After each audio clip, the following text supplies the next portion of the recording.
చూడండి, ఏదైనా బిజినెస్ పెడుతున్నారంటే ఒకటే రోజులోనే మీరు కోటీశ్వర్లు అయిపోలేరు. దానికి ఎంతో టైం పడుతుంది మీరు రావడానికి, మీరు ఎదగడానికి. హాయ్, అందరు ఎలా ఉన్నారు? బాగున్నారా? ఈరోజు ఇంకొక కొత్త టాపిక్తో అయితే ముందరకు వచ్చాను. ఈరోజు హార్డ్వేర్ గురించి అయితే మాట్లాడదాం. హార్డ్వేర్ బిజినెస్ ఎంతమంది చేయాలనుకుంటున్నారో వాళ్ళకైతే మాత్రం ఈ వీడియో మంచిగా హెల్ప్ అయితే అవుతుంది. వీడియో అయితే మాత్రం లాస్ట్ వరకు చూడు, మంచిగా అర్థమవుతుంది. మీరు కూడా బిజినెస్ ఇన్వెస్ట్మెంట్ చేయాలని అనుకుంటే మంచిగా చేసేయచ్చు. ఏదైనా ఒక బిజినెస్ మనకు లాస్ రాదు అని అనుకుంటే ఇదే హార్డ్వేర్లోనే. అంటే మనం ప్రోడక్ట్ని, ఈ మెటీరియల్ని జాగ్రత్తగా కాపాడుకుంటే మాత్రం అసలు లాస్ అనేదే రాదు. దీని ఇనిషియల్ ఇన్వెస్ట్మెంట్ వచ్చేసి ఇన్వెస్ట్మెంట్ 10,000 నుంచి 25,000. చూడండి, ఒకటైతే గుర్తుపెట్టుకోండి, నేను చెప్తున్నవి చిన్న రేంజ్లోనే, స్మాల్ రేంజ్లోనే, నేను బిగ్ రేంజ్లో అయితే చెప్పట్లేదు. చూడండి, చెప్పగానే బిజినెస్ అనగానే ఫస్ట్లోనే లక్షలు పెట్టేసి లాస్ వచ్చేసి దాన్ని ఏం చేయాలో, ఎలా చేయాలో అని అర్థం కాని పరిస్థితిలో ఉంటారు. ఎప్పుడైనా బిజినెస్ స్టార్ట్ చేస్తున్నారంటే చిన్నగానే స్టార్ట్ చేయండి. ఇప్పుడు మనం ఈ స్కేల్ అయితే తీసుకున్నాం, 10,000 to 25,000. సో ఈ 10,000 to 25,000 అనేది చాలా స్మాల్ స్కేల్. కానీ మంచిగా మీకు బిజినెస్ అర్థమైందంటే మాత్రం మంచిగా మీరు మిడ్ రేంజ్ కానీ హై రేంజ్ కానీ పెట్టుకోవచ్చు. చూడండి, ఇంకా స్టార్టర్ ఇన్వెంటర్స్ కాబట్టి ఒక 100 నుంచి 200 స్మాల్ ఐటమ్స్ ఇది మనకి 8,000 నుంచి 20,000 వరకు పడుతుంది. చూడు, ఇన్వెంటరీ అనగానే మీరు పెద్ద షాపులు తీసేసుకొని, పెద్ద బాడుగులు కట్టేసుకొని, రెంట్ కట్టేసుకొని, అడ్వాన్సులు ఇచ్చుకొని లాస్ అవ్వకండి. దాంతోపాటుకి స్టోరేజ్ బాక్సెస్ తెలిసిండేదే కదా, మనం పనిముట్లు పెట్టుకోవడానికి. దీని కాస్ట్ 1,000 రూపీస్. అంటే ఇవి మనం ఎక్కడ కొనుక్కోవాలని అయితే మాత్రం డౌట్ ఉంటుంది. మనకి మంచి హోల్సేల్ షాప్కి పోయామంటే మాత్రం చాలా తక్కువే పడుతుంది. అండ్ లేబుల్స్ అండ్ ఎంఆర్పి ఇది ఒక 200 to 1,000. అండ్ జిఎస్టీ కంపల్సరీగా ఉండాల. జిఎస్టీ రిజిస్ట్రేషను ఇది కూడా సేమ్ మనకి 0 to 500 పడుతుంది. అంటే చిన్న టైప్లో చేస్తాను కాబట్టి చిన్నగానే పడుతుంది. నువ్వు ఏదైనా పెద్దగా ఇన్వెస్ట్మెంట్ చేయాలనుకుంటే పెద్దగా పడుతుంది కాస్ట్ అయితే. ఇప్పటివరకు అయితే మనకి ఇన్వెస్ట్మెంట్ ఎంత అవుతుంది, ఎంత పనిముట్లు పడుతుంది, స్టోరేజ్ బాక్సెస్ కానీ, లేబుల్స్ కానీ అన్నీ తెలుసుకున్నాము. ఇంకా నెక్స్ట్ వచ్చేసి ఇంకా ఎక్కడి నుంచి మనం గూడ్స్ తెచ్చుకోవాలి, ఇదైతే మాత్రం చాలా పెద్ద డౌట్ అయితే ఉంటుంది. ఎస్, ఈ డౌట్ని అయితే క్లియర్గా చెప్తాను. చూడండి, సోర్స్ ఇన్వెంటరీ మనకి ఇండియా మార్ట్ ఎంతమందికి తెలుసు? కామెంట్ చేయండి. ఇండియా మార్ట్లో మనకి చాలా చీప్ అండ్ బెస్ట్లో దొరుకుతుంది, హోల్సేల్లో కూడా దొరుకుతుంది. అండ్ ఉడాన్ ఇవి రెండు మనకి చాలా తక్కువలో కంటే తక్కువ దొరుకుతాయి. సో ఓకే, సరే, ఇక్కడ కూడా నేను నా వల్ల కాదు అని అనుకుంటే లోకల్ డీలర్స్ అంటే మనకి ఇప్పుడు ఒక పాత బస్తీ అని అంటారు కదా, అంటే ఓల్డ్ సిటీ అన్నట్లుగా. ఇప్పుడు మా అనంతపూర్లో పాతూర్ అని ఉంటుంది, అండ్ అనంతపురం కర్నూలులో ఒక ఏరియా ఉంటుంది, హైదరాబాద్లో ఒక ఏరియా ఉంటుంది. సో అట్లాంటి ఏరియాలో వాళ్ళు హోల్సేల్లో అమ్ముతారు, అదొకటి. అండ్ నెక్స్ట్ హై డిమాండ్ ఏమున్నాయనంటే ట్యాప్స్, స్విచెస్, పైప్స్, ఎంసీలు, స్క్రూ డ్రైవర్స్ ఎక్సెట్రా. చూడండి, మనం ఒక ఇల్లు కడతాం అంటే చాలా అవసరం అయితే వస్తుంది. ఓకే, మనం ఇది కూడా అయిపోయింది, ఎక్కడి నుంచి తెచ్చుకోవాలి సరుకు అనేది కూడా అయిపోయింది. ఇప్పుడు ఎక్కడ అమ్మాలి అనే డౌట్ వచ్చింది కదా. ఎస్, ఈ డౌట్ అనేది ఎక్కడైనా ఉంటుంది. చూడండి, ఫస్ట్ బిజినెస్ చేస్తున్నామంటే మంచిగా కమ్యూనికేట్ అవ్వడం, మన ప్రోడక్ట్ ఏదో ఎక్స్ప్లెయిన్ చేయడం మంచిగా నేర్చుకోవాలి. దాని తర్వాతనే మరి బిజినెస్లోకి అయితే దిగండి.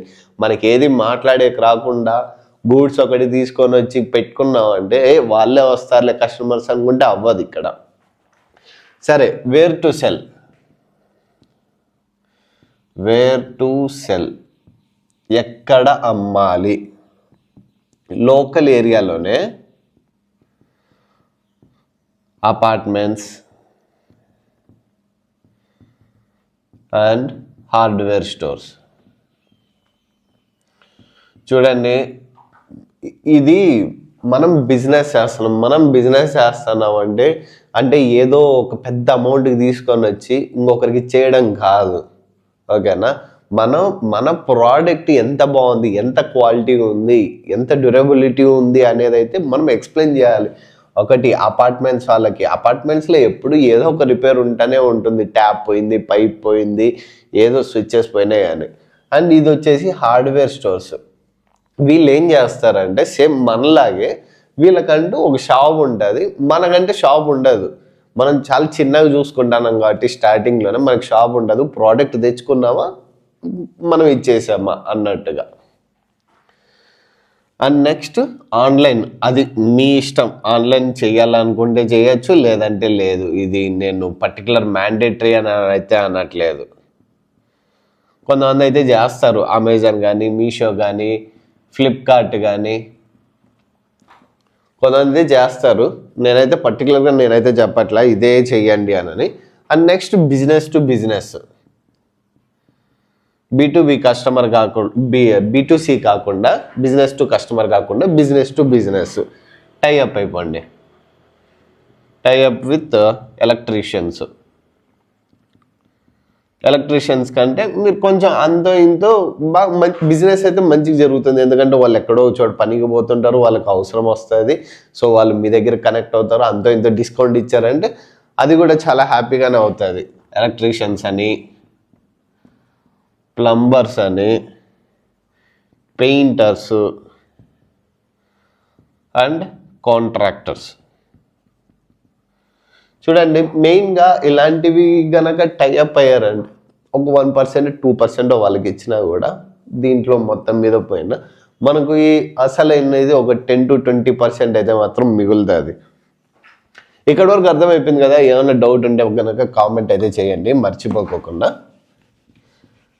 ఇంకా మనం మాట్లాడుకుందాం, ప్రాఫిట్ మార్జిన్ గురించి అయితే మాట్లాడదాము. ఎంత పెట్టుకోవాలి, ఎంత మార్జిన్ పెట్టుకోవాలి, ఎంత వస్తుంది, ఎంత పోతుంది. చూడండి, ఏదైనా బిజినెస్ పెడుతున్నారంటే ఒకటే రోజులోనే మీరు కోటీశ్వర్లు అయిపోలేరు. దానికి ఎంతో టైం పడుతుంది మీరు రావడానికి, మీరు ఎదగడానికి. శాంపుల్ చెప్తాను నేను. శాంపుల్ ప్రాఫిట్ మార్జిన్ ఏంటన్నా బుక్ చూసుకొని చెప్తాను అని అనుకుంటానా? మనం ప్రతి వీడియోలో చెప్తాండేదే కదా. దీంట్లో చాలా ఉంది మ్యాటరు. పిన్ టు పిన్ నేను చెప్పకపోతే చాలా ఇబ్బంది పడతారు. ఐటమ్స్ స్టార్టింగ్ కాబట్టి ఏ ఐటమ్ తీసుకున్నా కూడా చాలా తక్కువ తీసుకోవడమే బెస్ట్. ప్రాఫిట్ మార్జిన్ చూడండి, నెయిల్స్ అంటే మేకులు అంటాం కదా, గోడలకి వేస్తాం చూడండి మేకులు, అది 100 kg పర్ కేజీ నేను వేస్తాను. ఇది 40 to 100% margin. And pipes depends upon sizes. మీరు చూడండి, నేను 20 రూపీస్ రాసినానని భయ్యా 20 రూపీస్ వేసానంటే అంత తక్కువకి ఎవడు ఇస్తాడని అనుకుంటారు. అది డిపెండ్స్ అపాన్ సైజ్. నేనైతే చెప్తున్నాను 40 to 80, 100 to 200. ఎంసిల్ తెలిసిందే కదా, నార్మల్గా పైప్ ఫిట్టింగ్లు కానీ దీనిలోకి వాడుతుంటుంటారు. అది మనకి హోల్సేల్ అయితే చాలా తక్కువ పడుతుంది. స్క్రూ సెట్, ఇది చాలా ఇంపార్టెంట్. స్క్రూ సెట్ అనేది ప్రతి ఇంట్లోనూ ఉండాల్సిండేది, లేకపోతే చాలా కష్టం. ఇది మన ప్రాఫిట్ మార్జిన్ వచ్చేసి. చూడండి, నెయిల్స్, పైప్స్, ఎంసీలు, స్క్రూ సెట్. మనం ఏదైనా అమ్ముతున్నామంటే మనకి ఉండాలా, ప్లస్ వాళ్ళకు కూడా ఉండాలా. ఓకే, వీళ్ళ దగ్గర అఫోర్డబుల్గానే ఉన్నాయి ప్రైజెస్, పెట్టచ్చు, తీసుకోవచ్చు అని. మీరు ఒకేసారి ఇక్కడ 120 ఉందని ఒకేసారి 400 పెట్టారంటే ఎవరు రారు. దాని గురించి కూడా చెప్తాను నెక్స్ట్ వీడియోలో, అయితే దాని గురించి కూడా చెప్తా. కొంతమంది పిచ్చోళ్ళు ఉంటారు, ఈడ నువ్వు కొనిండేది 100కి అయితే వాళ్ళు అమ్మేది 1000కి కూడా అమ్మే వాళ్ళు ఉంటారు. ఆ బిజినెస్ గురించి మళ్ళీ మాట్లాడదాము. కానీ దీంతోడికి లైసెన్స్ అయిపోయింది, ఇదంతా నాకు అయిపోయింది, అర్థమైపోయింది. నెక్స్ట్ లైసెన్స్, ఏ లైసెన్స్ అయితే కావాలి మనం కంపెనీ రన్ చేసుకోవాలంటే దీనికి ఫస్ట్ జిఎస్టీ రిజిస్ట్రేషన్ అయితే ఉండాలి. అంటే మనం ఇంకొకరి దగ్గర నుంచి గూడ్స్ తీసుకొని వస్తున్నాం, సో దానికి మళ్ళీ మనం జిఎస్టీ పెట్టుకోవాలి కదా, సో దానికి కూడా జిఎస్టీ. అండ్ ఇది కూడా ఎప్పుడు పనికి వస్తుందంటే B2B యూస్ చేసేటప్పుడు. అంటే B2B అంటే మనం ఇక్కడ మాట్లాడుకున్నాం చూడండి, అమెజాన్ అవ్వని, ఫ్లిప్కార్ట్ అవ్వని, ఈ డిజిటల్ మార్కెటింగ్ వెబ్సైట్లో వాళ్ళు జిఎస్టీ అడుగుతారు. మీరు ఏం చేస్తున్నారు, మీరు ఏం సెల్ చేస్తున్నారు. అండ్ ఆల్సో టర్న్ ఓవర్ కూడా 20 lakhs పైన ఉండాలి. ఏదైనా ఇదైనా అదైనా అవ్వచ్చు. ఏదైనా మనం యావరేజ్గా ప్రాఫిట్ హార్డ్వేర్లో 40 to 100% దీన్ని అయితే ఎక్స్పెక్ట్ చేయొచ్చు. 40 to 100% ఏంటంటే మెటీరియల్ని మంచిగా కాపాడుకుంటే చాలా మంచిది, చెడిపోదు, అసలు ఎన్నేళ్ళకైనా కూడా చెడిపోదు. అండ్ ఇంకా ఫైనల్గా వీడియో ఎలా అనిపించిందో కామెంట్ బాక్స్లో అయితే మెన్షన్ చేసేయండి. మీకు కూడా ఏమైనా డౌట్స్ ఉంటే అది కూడా కామెంట్ చేయండి. మీకు ఏమైనా ఇంట్రెస్టింగ్ టైప్ బిజినెస్ ఉంటే చెప్పండి, మనం వీడియో చేసేద్దాం మంచిగా రీసెర్చ్ చేసి. వీడియో ఎలా అనిపించింది? ఓకేనా? ఇంకా ఉంటాను, బాయ్ బాయ్.